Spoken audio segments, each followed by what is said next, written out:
Well, I felt like it was about time to give you an update on my survival kit. Well, folks, if you saw our most recent video where we were out day hiking, we had great early morning weather and then started to get some snow on us, and it was a blast. I did a whole video recently, as the most recent video uploaded, on my ultimate gear loadout for day hiking. And I touched briefly on my survival kit, but a few things have been added to it. And some of you are just new to the channel and would like an update or just see what's going on inside this pouch. This is a very valuable pouch to me, goes with me everywhere. And so I just wanted to break down in a separate video, this is the gear inside this pouch that goes with me on all the day hikes. Now, this thing weighs 3 pounds 4 ounces as it is currently configured, so it's a little beast, but man, is there some value in this setup that I'm about to break down for you. And I'm just going to start right out of the gate with giving you a little bit right here with this paracord attachment. I had a spare Cobra, I believe is the weave paracord bracelet. I think this has about 20 feet on it, so I just threw that there as an extra way to attach gear, as well as just an extra place to keep paracord. All right, so here we go. I'm going to try and do this speed edition. Break it all down for you. We are using the, I'm going to try to annotate it in, the VanQuest FTIM, I think. This is the 6x9. I love this thing. They have just recently come out with red high vis, and I would go with that if you have yet to build one out and you're thinking of using this pouch, just for high visibility reasons, so you don't accidentally leave it somewhere. And I mean, there's probably $150 to $200 worth of gear inside this pack when you add it all up. So that would really suck to leave it behind because it's tan or black and you left it, you know, and totally spaced it. So I will eventually be getting the high vis. So let's run this thing down here. We got Mosquito Repellent, and throughout this video, guys, I want to hear from you if there are things that you might think I would enjoy better. Material that you think I should replace. I always love hearing from you guys, and your feedback is always awesome. And all of this stuff will be in the links over to Amazon, Blade HQ, and all those hyperlinks that we offer to you, including Mystery Ranch and backcountry.com and Knockaround Sunglass Company. So appreciate it when you guys use those hyperlinks. Helps me make content just like this. So with all that going through there, we got the 40 DEET is what I use. It's just I prefer to use other stuff. This is more of a backup. You know, I usually spray stuff on before I get out of the car and use more what's it called, natural stuff, but that's just the backup. And then, you know, got some sunscreen, hand sanitizer with high alcohol content. Then I have replaced, for now, I'm not 100% sold on it, but this summer I'm going to use it a ton and probably do a follow-up video in the fall of using the Swiss Army Victorinox one-handed trekker. This does have a lot of tools on it. We recently did a review on it. And it just lightens up the load by several ounces and is more ergonomic than a Leatherman tool. I used to do the rebar in here. So we're basically doing kind of a test run long term. Do I prefer this over the Leatherman rebar for a backup tool, basically? If I had to, if I lost my fixed blade, my saws and all that other stuff on a day hike or, you know, backpacking, whatever it was, car camping, at least I do have a very good tool that can do a lot of work for me. We'll see if the Victorinox can last for me. Next up, we do have a phone charger and the Anchor battery pack. That one I think is about 10,000 milliamps, so I can get about one full charge on my iPhone 8 Plus on that, which is super important. You know, you're out there and your phone dies, and you can get up to a peak that you can probably get signal. But, you know, if your phone dies, you're screwed. So always important to have that. Got to have Pocket Farkle. You guys know that. Love this game. Fantastic. Rules are on the side of the container. It's in an old, I believe it's 8mm film case. Really great stuff. Ultra light and great way to spend some time with friends and family when you're out there hanging out, having a good time. Then I just have a Polymer battery pack here. This holds several 2, 4, 6 batteries, AAA batteries for my headlamp. So that's what I'm using here. This is, I believe, discontinued now. This is an Olight that just uses 2 batteries, but it has really stood the test of time for me. It's really compact, has great battery life, and good throw, and takes 2 batteries versus 3. Most companies, they require 3. So I like several that use 3 batteries, but this one, just again for a survival kit, this is like last ditch. I really prefer that there. Then as we go along here for water purification, we got some what's it called? Water purification tablets, iodine tablets. Always important to have some of those in case your water purifier ain't working or got damaged.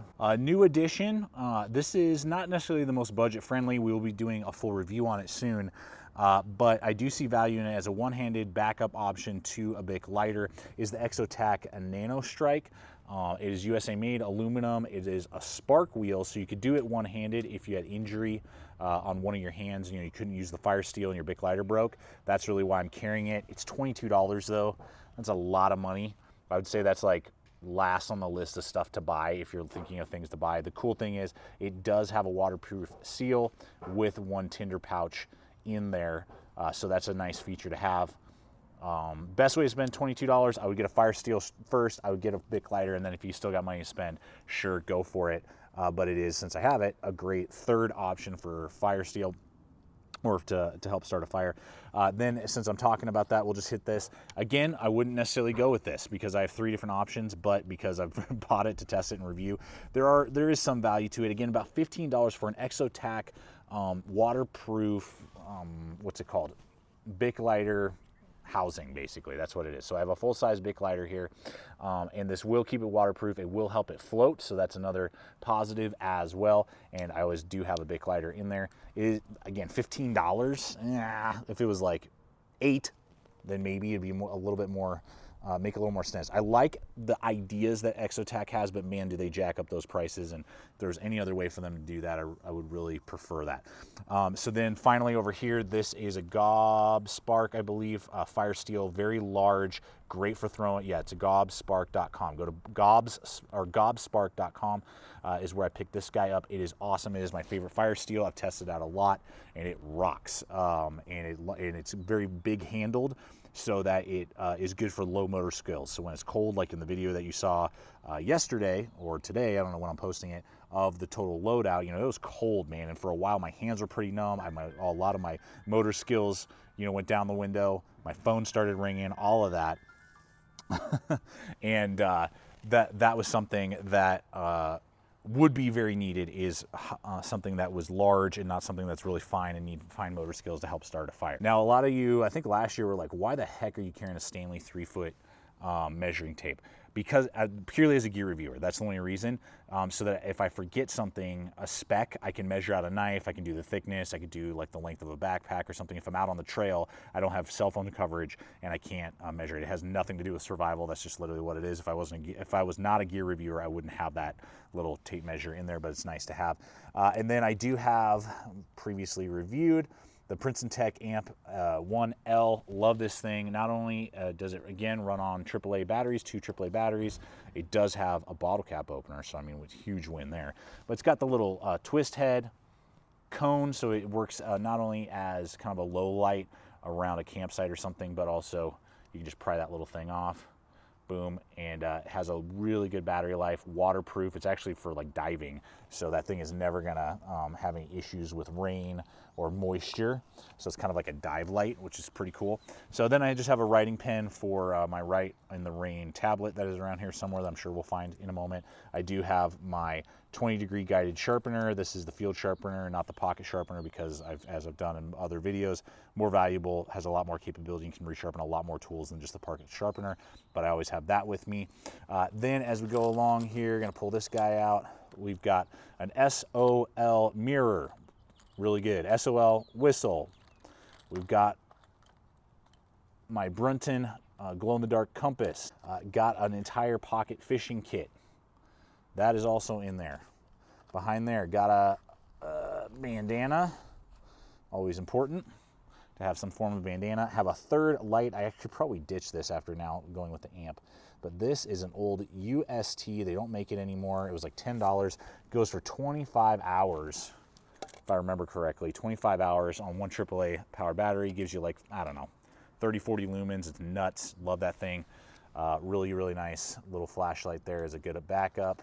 Got my little Write in the Rain tablet, again, if I need to write notes, take maps, whatever it would be, leave a note on the trail for somebody, whatever. Then got a couple different ways to start a fire with trioxane. That stuff is impossible to ruin and will light a fire in almost any condition. Then I got a little, what's it called, used up gift card with some duct tape on it. Always important to have that. Great for like an emergency situation, even a medical situation, whatever. Little cards here for tying my knots. Got to work on that. And in case it's just a good little hobby thing to have there. Now you may notice I actually don't have 550 paracord in here because I just pulled it out when we were out there doing some other stuff, and I have yet to put it back in there. So always make sure, be conscious, and put stuff back if you use something. So I'll usually have UST Light My Fire, or not Light My Fire, sorry, UST brand paracord that has a fire cord in it that we've tested that before. That's the best fire cord based paracord that I've tested and reviewed up to this point. So I need to replace that. I was doing something with it when we were out there. Then on the front pouch here, as we come very close to the end, just two last things here. Always got to have some Cottonelle butt wipes. What happens if you're out there and you got to take a dump, or just clean your hands? Sometimes that happens. You know, you're cooking and it just got super nasty, and hand sanitizer ain't cutting it. But have a batch of those, and then a high vis emergency blanket. So not only can I flag somebody down, but in a pinch, I would have that to be able to handle myself and one other person if need be. So there you have it, folks. That is the list. Pretty quick, down and dirty. Feel free again to let me know ideas, holes in my system. I by no means claim to have a perfect system laid out here, but I feel like it's pretty comprehensive. I've yet to sit there and go, oh my gosh, I am missing something. Oh my gosh, I need something extra in this kit. This goes with me literally everywhere when I'm in the outdoors. If I'm going car camping, backpacking, day hiking, video recording for the day, whatever it may be, it is always with me, and the supplies work, man. So love to hear your thoughts, though. I'm sure I got some holes here and there, or better gear, to upgrade. Would love to hear you guys' feedback. Check us out on Instagram, Facebook, all the social media. If you guys aren't following us currently, go check it out. If you haven't seen the day pack loadout, that dropped, again, I don't know, I'll either be posting it same day or the following day. So check that out. It would be the most recent video attached to this. Full loadout of the pack, the tools, the other gear that I use on a regular basis. So yeah, guys, you're awesome. Always remember, stay equipped, stay prepared. See you out there.